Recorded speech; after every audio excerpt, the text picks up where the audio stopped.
Apa hubungannya vaksin sama kembali kepada Allah? Ya, kembali kepada Allah. Antum vaksin kembali kepada Allah, antum gak vaksin kembali kepada Allah. Gak ada hubungannya. Ya. Vaksin ini gak jelas yang buat siapa. Minta bantuan orang-orang luar negeri, bantu kami dong, utang kami banyak.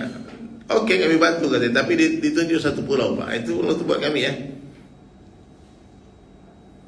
Itu Kalimantan ditunjuk sama orang Cina, Pak, ditunjuk. Iya, ini berita saya baca. Hutang kita ini banyak, membayar bunga hutang bangsa negara kita ini pada dengan hutang. Nah, kita ikut-ikutan di TV One aja orang ngomong itu membayar bunga hutang dengan hutang. Ini ibarat perusahaan, Pak, membayar hutang dengan bunga hutang dengan hutang. Ini riba, Pak. Dulu Indonesia berperang dengan Belanda, sekarang berperang dengan Allah, Pak. Nggak main-main, Pak. Mudah-mudahan didengar sama pejabat kita, Pak. Jadi bagaimana solusinya, Pak? Saya tanya sama Ustadz, gimana saya harus hentikan berhutang? Kalau nggak mampu, nggak usah beli, gitu aja. Nggak mampu, nggak usah menjaga. Akhirnya apa tadi, Pak? Bapak kalau mau tahu, Pak, sekarang kejadian memaksakan ada jalan tol di Lampung ke sini. Itu kalau nggak hati-hati supir, Pak, itu mobil kita bisa guling-guling. Ya, Pak Fadlah ya. Jalan nggak masuk akal. Itu jalan tol baru umur berapa tahun? 2 tahun, 3 tahun baru mulai, Pak. Belum sampai, Pak. Itu jalan yang baru selesai itu, memang saya sangka baiknya sama, sangka baik. Dari Bakauni ke perbatasan Palembang itu bagus jalannya. Masuk Sumsel, rusak jalannya. Mungkin kontur tanah kita yang rawa-rawa mungkin ya, jadi tanah itu turun dan sebagainya. Tapi yang jelas ini bahaya banget, Pak. Saya bilang sama Pak Fadlah, ini harus budget anggaran ulang nih, Pak. Itu jalan itu harus diulang total, karena sebelah sini bolong-bolong, ini ditutup, ini diselesai, ini bolong lagi, Pak. Ya Allah, ya Allah. Nah, jadi kita ini memaksakan kadang-kadang, Pak. Dipaksa bikin jalan tol, dipaksa bikin ini, bikin itu, bikin pabrik. Akhirnya ini mangkrak, ini gak jadi. Akhirnya utang di sini, utang di sana, uang di sini. Bahkan banyak proyek-proyek fiktif. Kemarin saya ketemu waktu makan sama Pak Fadlah nih. Kita makan di satu tempat makan di Cibubur. Ketemu mantan pegawai bank, Pak. Mantan pegawai bank. Dia bilang sebelum kenal Islam, Ustaz, saya ini memang bajingan, Ustaz, jahat saya. Saya cairkan 10 proyek minimal setiap bulan dari bank itu. Itu komisi buat saya nggak terhitung banyaknya. Komisinya dia bilang kan, itu proyek-proyek fiktif. Kadang-kadang nggak ada itu perusahaannya, Pak. Proposal masuk, cairkan dana 10M, dia udah dipotong langsung buat dia sekian 10%, 15%. Dia bilang, dia jujur gitu. Tapi semua masalah hidup saya, beli rumah pun tak bisa, penyakit datang, ini datang, kecelakaan, macam-macam, nggak ada keberkahan. Pak, kita dapat uang 1M, Pak. Tahu-tahu sakit, berobat 1,5M. 16, Pak. Jangan dipikir orang pengaduan dapat duit banyak itu keberkahan. Keberkahan itu cukup, Pak. Membuat kita dekat dengan Allah, taat kepada Allah. Nah, maka hadirin dirahmati Allah Subhanahu wa taala, dapatkan Allah, kita akan dapatkan segala-galanya. Tapi bila kita kehilangan Allah, kita akan kehilangan segala-galanya.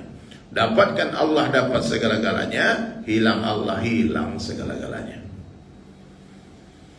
Nah, tidak usah berbangga-bangga dengan harta, dengan kekayaan, ya. Tidak usah berbangga-bangga.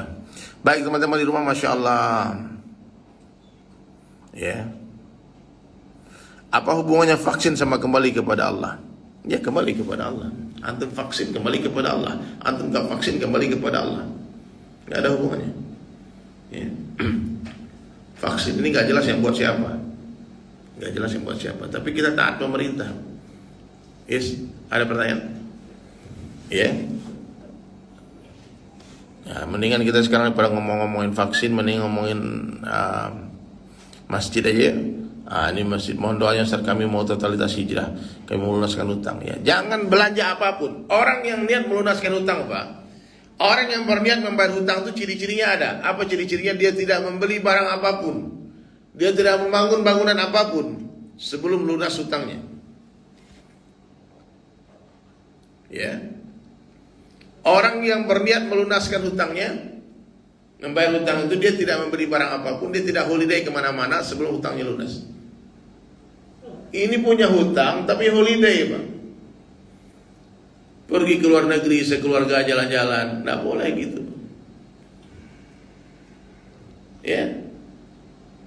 Punya hutang tapi pergi haji, pergi umrah, hutang nggak dibayar, nggak sah tuh haji umrah kamu. Ya. Iya, zaman marketplace saya malah sering bolos belanja-belanja nggak perlu, betul lah. Saya alhamdulillah Pak, saya Pak belum pernah sekalipun belanja online. Belum pernah. Meskipun saya jualan online, tapi saya nggak pernah belanja online. Nggak tahu caranya juga. Saya aplikasi di handphone saya itu paling dulu ada Grab Pak. Ketika nggak punya mobil, berapa tahun lalu itu saya nggak punya mobil, saya download Gojek sama Grab. Ya, tapi setelah punya mobil, kemana-mana ada mobil, saya hapus juga itu aplikasi. Ya kalau yang ada mungkin beli tiket dari Traveloka itu masih ada mungkin di ataupun yang macam-macam aplikasi buat transportasi. Tapi kalau untuk shopping itu Pak, karena saya melihat betul Pak orang-orang dekat teman-teman saya yang kalau sudah ada aplikasi belanja di handphone dia Pak, ada yang dibeli. Ada yang dibeli. Ya. Apalagi ya Allah Akbar. Pakai kredit card. Itu kayaknya asik-asiknya Pak belanja pakai kredit card tuh Pak. Tapi lama-lama itu kartu hutang. Kredit card itu artinya kalau di bahasa Indonesia kartu hutang Pak. Kok punya kartu hutang bangga? Ya. Nah, jadi teman-teman sekalian, sederhanakan hidup, insya Allah sederhana masalahnya. Simple life, simple problem. Ya, simple life, simple problem. Hebat hari ini orang-orang hadir mulai yang tawajuh kepada sunnah Nabi Sallallahu Alaihi Wasallam. Ya, dia makan dengan cara Nabi, makan sederhana, dia minum dengan cara Nabi, nah, dia hidup dengan cara Nabi Sallallahu Alaihi Wasallam, dia berpakaian dengan cara Nabi, dia berdagang dengan cara Nabi.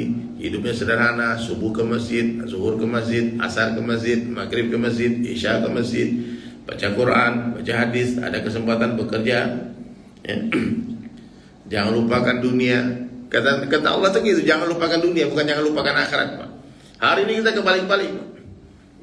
Almarhum Pak Jajah Firdaus pernah cerita, beliau pernah satu hari datang ke luar negeri, kemudian sampai di negara itu, datang ke duta besarnya. Lalu duta besar tadi bercerita kepada jamaah.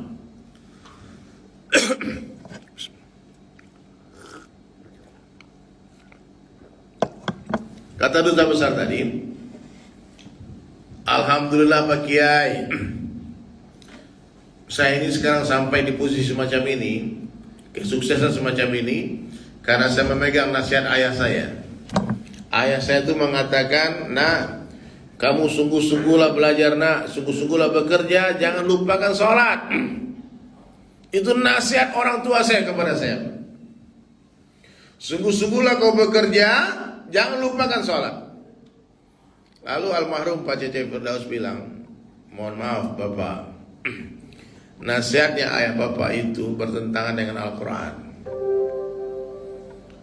Nasihat Bapak itu telah menyelisihi agama. Lah, maksudnya apa Pak Kiai?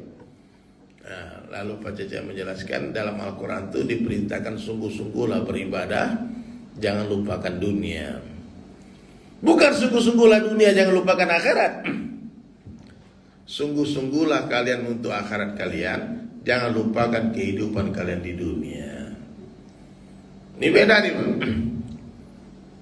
Paham gak Pak bedanya Pak? Kalau orang sungguh-sungguh dunia, nanti akhirat jadi nomor 2. Jangan lupa akhirat. Tapi jadikan akhirat maksud kita. Kalau kita tanam padi, rumput pasti ikut tumbuh. Tapi kalau kita tanam rumput, mustahil tumbuh padi. Kalau kita beli sapi, pasti dikasih tali. Tapi kalau kita beli tali, nggak mungkin dikasih sapi. Ya, ambil tali orang, ke bawah sapinya, digebukin satu kampung Pak. Kenapa Pak? Saya cuma ngambil tadi, sapiku ke bawahnya, nggak bisa. Ya. Nah, jadi hadirin sekalian, jadikan akhirat utamakan akhirat, utamakan sholat. Jangan lupa bekerja.